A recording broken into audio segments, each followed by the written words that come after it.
territoire.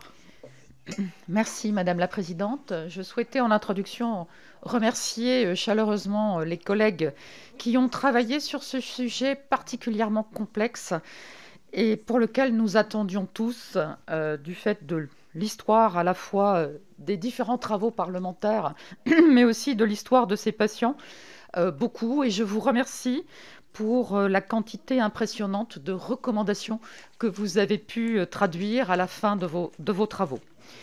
Pour autant, j'aurais quelques petites réflexions, notamment concernant les équipes. Depuis plusieurs années, les médecins généralistes et spécialistes aux États-Unis, notamment prenant en charge le Lyme, ne sont plus inquiétés ou sont même protégés, alors qu'en France, le Conseil de l'Ordre, les agences régionales de santé et l'assurance maladie ont lancé depuis quelques mois une chasse aux sorcières sans précédent contre les médecins qui soignent le Lyme et qui guérissent.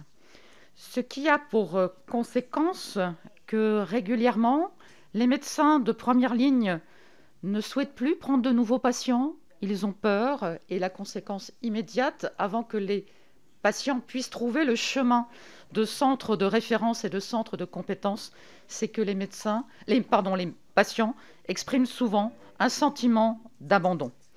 Une petite remarque concernant les projets de recherche. Ce n'était pas le support même de ce rapport, cela avait déjà été étudié par Madame Louwagie.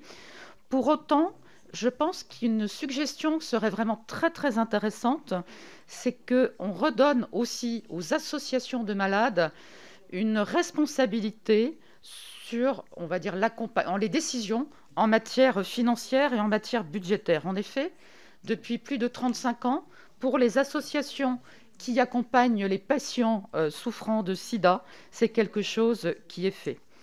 Et je vais terminer en disant qu'actuellement, quand on regarde le bilan des centres labellisés, et moi j'ai j'ai le pendant et l'analyse depuis les services de psychiatrie, malheureusement, trop souvent, ce diagnostic de maladie de Lyme n'est pas posé et les patients sont orientés vers la psychiatrie. Donc soyons tous attentifs à cela, et cela risque d'être extrêmement délétère à terme, et ce n'est pas dans l'intérêt des patients. Merci. Très bien.